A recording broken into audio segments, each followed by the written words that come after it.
আপনার ভিডিও কি অন্যরা কপি করছে?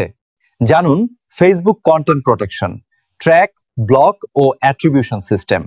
আমরা যারা ভিডিও বানাই, গান ব্যবহার করি বা যে কোনো ক্রিয়েটিভ কন্টেন্ট তৈরি করি, প্রায় দেখি অন্য কেউ সেটা কপি করে ব্যবহার করছে। কিন্তু ফেসবুক আসলে আমাদের একটা শক্তিশালী সিস্টেম দিয়েছে, যেটা দিয়ে আমরা নিজের কন্টেন্টকে সুরক্ষিত রাখতে পারি। আবার চাইলে সেই কন্টেন্ট ব্যবহারকারীদের জন্য বিভিন্ন অ্যাকশনও নিতে পারি। চলুন ধাপে ধাপে সবকিছু শিখে নিই। মূল অপশনগুলো। প্রথমেই আসি ম্যাচ ডিটেলসে। যখন আপনার ভিডিও অন্য কেউ ব্যবহার করে, ফেসবুক সেটা শনাক্ত করে আপনাকে নোটিফিকেশন দেয়। আর তখন আপনি 4টা প্রধান অপশন পান। ট্র্যাক। এই অপশন বেছে নিলে আপনার কন্টেন্ট অন্য ভিডিওতে থাকলেও সেটা পাবলিক থাকবে, কিন্তু আপনি জানতে পারবেন কতজন সেটা দেখছে। ধরুন আপনি চাচ্ছেন দেখতে আপনার কন্টেন্ট কতটা ভাইরাল হচ্ছে বা কতদূর ছড়াচ্ছে, সেক্ষেত্রে ট্র্যাক রাখবেন। ব্লক। এটা সিলেক্ট করলে ভিডিও সঙ্গে সঙ্গে পাবলিক থেকে রিমুভ হয়ে যাবে, দর্শক আর দেখতে পারবে না। যখন আপনি চান না কেউ আপনার ভিডিও ব্যবহার করুক, তখন এটা সেরা অপশন। Release match. যদি মনে করেন এই ম্যাচটা জরুরি না বা কোনো সমস্যা করছে না, তাহলে রিলিজ করে দিতে পারেন। এতে রাইটস ম্যানেজার আর ট্র্যাক করবে না। Ad attribution link. এই অপশনটা অনেক স্মার্ট। ভিডিও পাবলিক থাকবে, কিন্তু সেখানে একটা লিঙ্ক যোগ হবে, যেটা দর্শককে সরাসরি আপনার মূল কন্টেন্ট বা পেজে নিয়ে যাবে। প্রচারও হবে, আবার মালিকানা আপনার থাকবে। এখানে কোনটা ব্যবহার করবেন সেটা একেবারেই আপনার স্ট্র্যাটেজির উপর নির্ভর করছে। Settings, auto protection. এবার আসি সেটিংসে।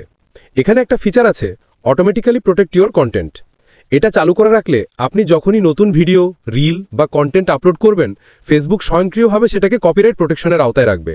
মানে ধরুন আজ আপনি একটা গান ব্যবহার করে ভিডিও দিলেন, কালকে যদি অন্য কেউ হুবহু সেটা ব্যবহার করে, তাহলে সিস্টেম নিজে থেকেই সেটা শনাক্ত করবে। এটা অফ রাখলে আপনাকে প্রতিবার ম্যানুয়ালি সেট করতে হবে, তাই সবসময় এটাকে অন রাখা বুদ্ধিমানের কাজ। Match preferences. এখন দেখা যাক ম্যাচ প্রেফারেন্সে যে কি আছে। Show stories matches. আপনার কন্টেন্ট কেউ যদি ফেসবুক স্টোরিতে ব্যবহার করে, সেটা আপনাকে জানাবে। Show remix matches. আপনার ভিডিও কেউ রিমিক্স করলে বা রিল বানালে সেটাও ট্র্যাক করবে। ফাইন্ড নন পাবলিক ম্যাচেস। শুধু পাবলিক না, এমনকি প্রাইভেট ভিডিও বা রিলেও যদি আপনার কন্টেন্ট থাকে, সেটা খুঁজে বের করবে। মানে আপনার কন্টেন্ট কোথায় কিভাবে ব্যবহার হচ্ছে, পাবলিক, প্রাইভেট, স্টোরি বা রিমিক্স, সবকিছুর খবর আপনি পাবেন। এটা কন্টেন্ট মালিকদের জন্য বিশাল পাওয়ারফুল টুল। Feedback system. সবশেষে ফেসবুক আপনাকে দেয় ফিডব্যাক সিস্টেম। এখানে আপনি চাইলে নিজের নাম আর ইমেল সাবমিট করতে পারেন। এরপর মেটা বা তাদের রিসার্চ পার্টনাররা আপনাকে কন্টেন্ট প্রোটেকশন সিস্টেম নিয়ে ভবিষ্যতে ফিডব্যাক দিতে ডাকতে পারে। মজার ব্যাপার হলো, অনেক সময় এই রিসার্চ প্রোগ্রামে অংশ নিলে আপনাকে পারিশ্রমিকও দেওয়া হতে পারে। তবে এটা একেবারেই অপশনাল, আপনি চাইলে করবেন, না চাইলে কোনো সমস্যা নেই। তো বন্ধুরা, এটাই ছিল ফেসবুকের কন্টেন্ট প্রোটেকশন সিস্টেম নিয়ে বিস্তারিত আলোচনা।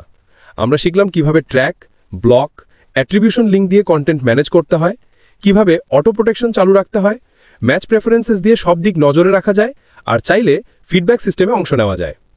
আপনারা কোন অপশনটা সবচেয়ে বেশি ব্যবহার করতে চান, ট্র্যাক, ব্লক নাকি অ্যাট্রিবিউশন লিঙ্ক? কমেন্টে জানাবেন। আর ভিডিওটা ভালো লাগলে লাইক দিয়ে শেয়ার করবেন, যাতে অন্য কন্টেন্ট ক্রিয়েটাররাও বিষয়টা জানতে পারে। ধন্যবাদ সবাইকে।